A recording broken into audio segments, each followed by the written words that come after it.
perlu diketahui bahwa lansia juga ada yang mengalami kekerasan yang biasanya dilakukan oleh orang sekitar. Seperti siapa? Seperti anak mereka. Jadi mama jangan berpikir bahwa yang biasanya mengalami kekerasan itu cuma anak-anak, tetapi lansia yang dikategorikan sebagai orang tua kita itu juga mengalami kekerasan.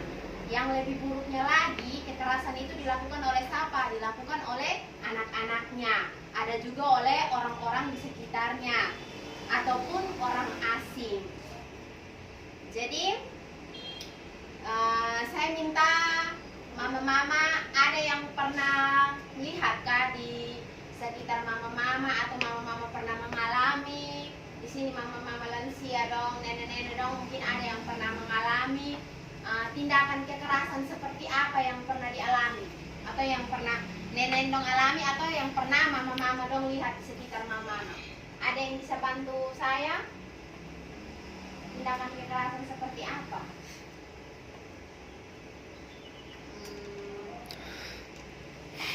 Tidak peduli anaknya, tidak peduli dengan manusia. Ya, betul sekali mama kita. Ketika kita tidak mempedulikan kita punya orang tua, itu sudah termasuk tindakan kekerasan. Kita sudah menyakiti hati orang tua kita. Nanti dia akan berpikir, kasihan sekali saya punya anak ini. Saya sudah melahirkan dia capek-capek, sudah kasih besar dia, kasih sekolah dia, tapi setelah dia sukses, dia menelantarkan saya. Baik, terima kasih mama kita. Kita sama-sama tepuk salut untuk mama kita dulu. Tepuk salut. Salut, salut. Salut, salut. Salut. Oke, baik mama-mama, di sini saya ada pegang 3 lembar kertas. Tadi kan kita sudah ada dalam kelompok ya. Jadi ini saya bagi masing-masing satu kelompok satu. Nah, di situ ada cerita tentang nenek A. Nanti di situ ada memang dia punya pertanyaan-pertanyaan. Nanti kita baca sama-sama, terus kita diskusi sama-sama, mama-mama dengan anggota kelompok diskusi sama-sama, terus kita bahas sama-sama. Setelah itu baru saya kasih kesimpulan tentang tindakan kekerasan terhadap lansia. Jadi, mama-mama lihat di situ ya. Itu ada cerita kasus nenek A. Kita baca sama-sama atau bergiliran? Satu alinea, satu orang ya. Saya baca duluan ya. Setelah itu disambung, nanti baru kita diskusi sama-sama. Baik, di situ ada cerita tentang kasus nenek A. Nenek A berumur 76 tahun. Suaminya meninggal sejak tahun 2004. Ia mempunyai 4 orang anak yang semuanya sudah berumah tangga. Nenek A tinggal bersama anak bungsunya yang sudah beristri dan mempunyai anak 2 orang, semuanya laki-laki. Namun saat ini anak laki-laki nenek tersebut pindah bekerja di luar kota dan pulang ke rumah seminggu sekali. Sehingga di rumah hanya dengan menantu dan kedua cucunya serta. Menantunya sering bersikap tidak sopan terhadap nenek A, seperti sering membentak, tidak peduli, dan pernah beberapa kali tidak menyiapkan makanan. Kegiatan nenek sehari-harinya mencari ruko ini. Namun akhir-akhir ini ia sering ditipu oleh pembeli orang yang mengatasnamakan menantunya untuk mengambil barang dagangan. Jika menantunya sedang tidak ada di rumah, bahkan terakhir kali si nenek tertipu oleh orang yang mengambil barang dagangan sekitar 3 juta rupiah. Memperhatikan kondisi demikian, maka anak-anaknya menyarankan agar si nenek berhenti berjualan. Namun nenek tidak mau karena lumayan menghasilkan. Nenek A sering mengeluh dan mengatakan bahwa anak-anaknya tidak sayang padanya karena sering berselisih paham, padahal anak-anaknya semua sayang kepada nenek tersebut. Dengan memenuhi kebutuhan nenek seperti misalnya membelikan baju, membawakan makanan, menemani bercerita meski tidak dapat setiap hari. Kadang-kadang nenek A juga menunjukkan perilaku yang memalukan.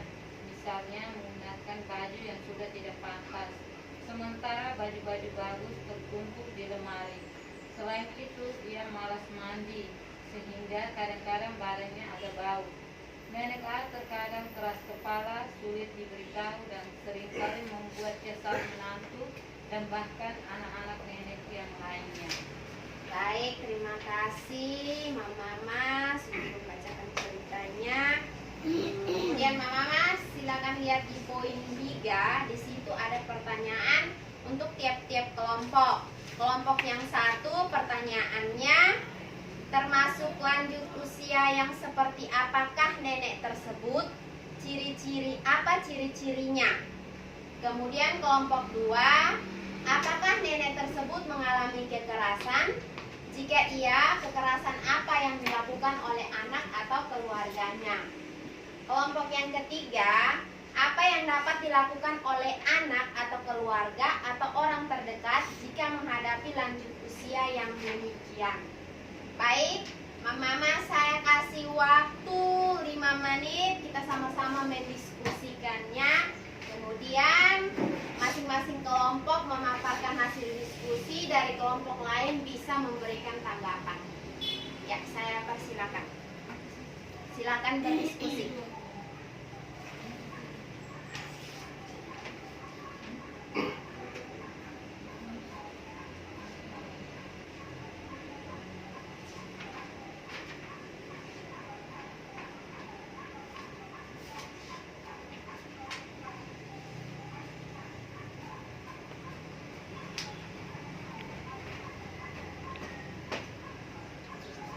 Oke, baik Mama, sudah 5 menit kita sudah sama-sama berdiskusi. Sekarang saya minta masing-masing kelompok memaparkan hasil diskusinya. Kita mulai dari kelompok 1, Bapak Yober, silakan. Termasuk lanjut usia seperti apakah nenek tersebut? Apa ciri-cirinya? Nenek tersebut termasuk usia lanjut tua, dan ciri-cirinya berumur 76 tahun. Itu saja? Ya. Oke, terima kasih Bapak Yober. Mungkin ada dari kelompok lain mau menambahkan tentang pertanyaan kelompok 1? Kalau tidak ada, kita tepuk tangan untuk kelompok 1. Baik, sekarang kita ke kelompok 2. Mama Gita, silakan. Apakah nenek tersebut mengalami kekerasan? Jika iya, kekerasan apa yang dilakukan oleh anak atau keluarganya? Nenek tersebut mengalami kekerasan, dan kekerasan yang dihadapi oleh menantunya. Menantunya bersikap tidak peduli dan pernah beberapa kali tidak menyiapkan makanan untuk nenek tersebut. Ya, betul. Ada yang mau menambahkan? Oke, di situ ada tertulis juga bahwa Tidak sopan. seringkali menantunya membentak nenek tersebut. Membentak itu termasuk pada kekerasan apa? Kekerasan Verbal, kata-kata, ya emosi juga. Ya, yang berikut kelompok 3. Mama Ima, silakan. Apa yang dapat dilakukan oleh anak atau keluarga atau orang terdekat jika menghadapi lanjut usia yang demikian? Jawaban dari kami, kita harus memperhatikan nenek tersebut karena dia sudah lanjut usia. Terus selain memperhatikan, kita juga harus peduli sebagai anak. Ya, baik, terima kasih. Mari kita tepuk jempol untuk kita semua yang sudah berdiskusi hari ini. Tepuk jempol. Jempol, jempol, jempol kiri, jempol. Oke. Baik Mama-mama, tadi kita sudah berdiskusi tentang cerita kasusnya si Nenek A. Sekarang saya mau menyimpulkan tentang jenis-jenis kekerasan dan penelantaran terhadap lansia. Mama-mama bisa lihat di sini di flip chart 6 sini saya sudah tempelkan di sini. Jadi mari kita bisa baca sama-sama. Kekerasan dan penelantaran terhadap lansia itu yang pertama berupa kekerasan fisik. Kekerasan fisik itu pastinya kita tahu kekerasan yang dilakukan sehingga menyebabkan rasa sakit, luka, cacat atau penyakit. Bisa menimbulkan penyakit. Contohnya apa? Contohnya ketika kita mendorong, ketika kita mencubit, menimbulkan rasa sakit. Terus ketika kita memukul. Kemudian ketika kita tidak menyediakan makanan atau minuman akan menimbulkan apa? Penyakit. Kalau kita tidak kasih makan dia tepat waktu, yang ada nanti dia akan kena sakit apa? Lambung. Kemudian kekerasan yang kedua yaitu verbal atau kata-kata. Jadi itu melalui tindakan menggunakan kata-kata yang seringkali menyakitkan. Biasa kalau mama omong itu dia ceplos-ceplos kita tidak pikir. Kadang-kadang kata-kata yang kita kasih keluar itu menyakitkan kita punya hati orang tua. Contohnya ketika kita panggil dia, contohnya kita punya mama di rumah nama Maria, kita tidak panggil bilang mama Maria, kita langsung hei Maria. Nah, nanti menimbulkan sakit hati. Kita mama bilang apa? Kurang ajar sekali dia, saya sudah melahirkan dia, saya sudah kasih besar dia sudah mentang-mentang dia sudah besar, dia sudah bisa cari hidup sendiri, dia panggil saya hanya fit nama saja. Kemudian contoh yang kedua, menghina. Kadang-kadang kita tanpa sadar, karena biasanya kan lansia itu dia jarang mandi, sudah mulai malas mandi, kita bilang, "Hi, mama nih tipok mandi bau sekali." Itu sudah satu penghinaan. Kemudian yang ketiga, mengancam. Mengancam itu berupa apa Ada yang bisa bantu saya? Mengancam yang bagaimana?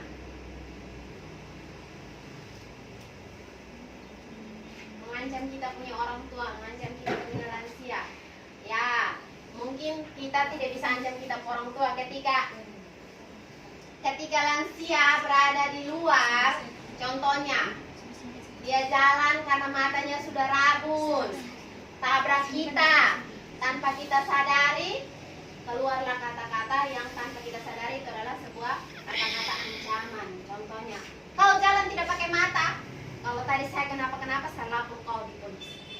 Itu sudah termasuk ancaman. Kemudian contoh berikut, menakut-nakuti. Tadi yang saya kasih contoh itu sudah termasuk salah satu kata-kata yang menakut-nakuti. Selain kita mengancam, kita sudah menakut-nakuti dia. Kemudian contoh yang berikut lagi, membentak. Tadi itu juga sudah termasuk membentak. Kemudian yang terakhir, marah dengan kata-kata. Yang tadi saya kasih contoh itu juga sudah termasuk marah dengan kata-kata.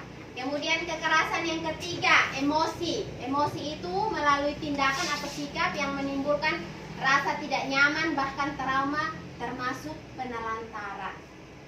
Contohnya, karena kita emosi dengan kita punya anak, kita bisa lampiaskan sakit ke kita punya orang tua. Kalau dia tersinggung, dia bisa bangun jalan ke tinggal kita.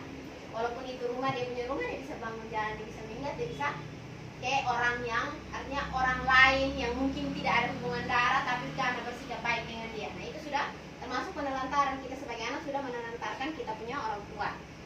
Contohnya membiarkan lansia sendirian, membatasi bertemu teman, tidak peduli, mendiamkan, dan menelantarkan.